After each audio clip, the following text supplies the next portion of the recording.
Hi everybody, I'm David, Polish ambassador. I'm here to show you how I perform Ableton Live.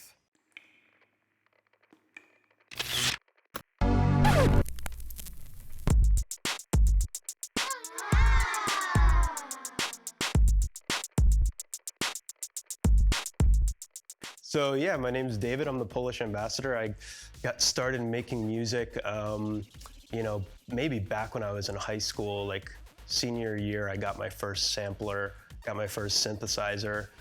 Eventually just decided to take it full time. Started taking some gigs and as the bookings built, I was able to make more of a career out of it, and I'm super stoked to be doing what I'm doing right now. The first thing that I want to show you is just the basic gear that I have. Obviously got my sound card here. I have a Novation Remote Zero here, and I got my laptop with Ableton running. I've been using Ableton since I started performing, which is about 2 years. I experimented with Traktor in the beginning, and it just wasn't nearly as flexible for what I wanted to do. As far as building my sets, building my songs from the core elements, Ableton's just a much more flexible software for me for doing that. In addition to that, being able to map all these little effects that allow, the subtle changes through the set. Ableton's just super on point with that sort of stuff. The flexibility was the big selling point for me. Start off with the Midi controller.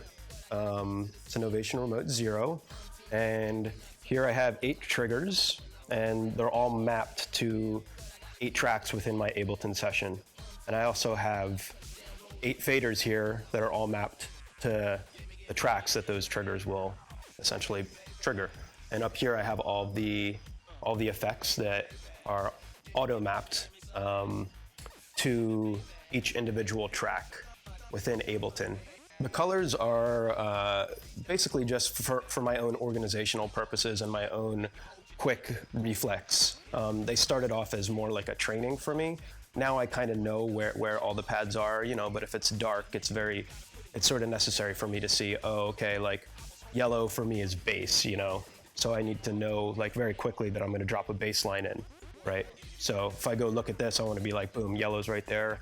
So it's more for doing things pretty fast. Because if you didn't have the colors, they would all just look the same. Okay, so the pink right here is for my lead synth. So I have the volume down right now. So that triggers that, and then while that's going, I might bring in some bass. And on that track, we have a few different effects that I can play around with. We have some EQ, we have a little bit of delay,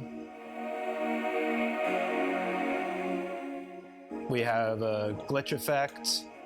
It's just basically set at different intervals depending on where I'm at on the dial.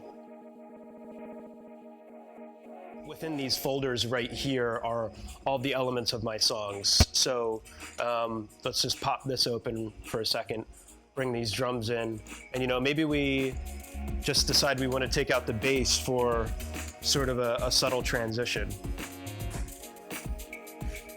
Just pop that out like that. Really, we could just bring it back down to the lead to loop one last time.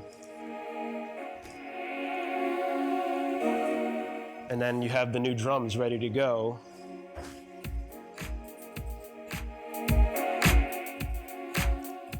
And you have some bass here, and you're going to want to fade this lead out in a subtle way. So that's why I have this delay effect right here.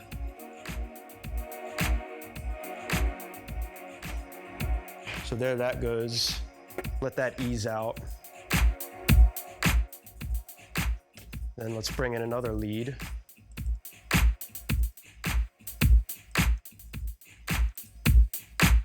Get the delay off.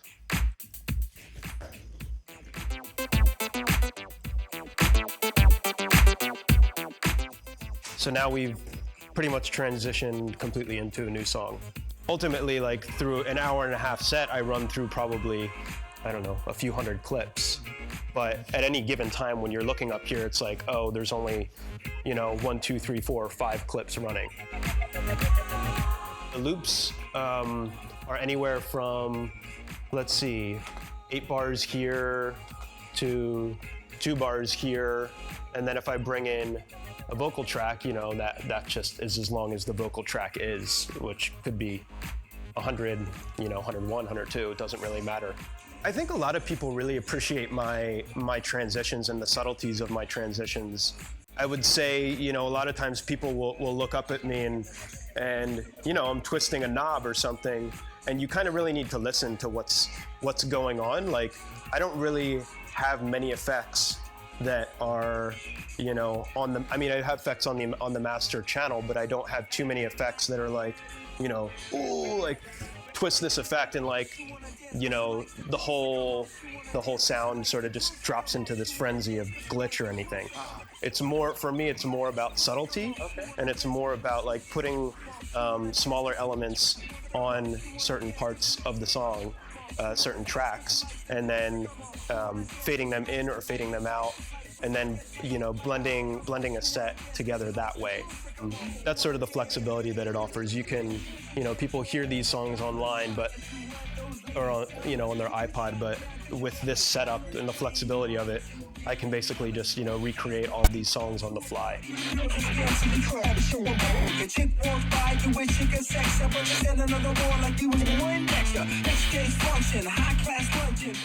What's next? I have a new album, a new free album I'm gonna put out in a couple months.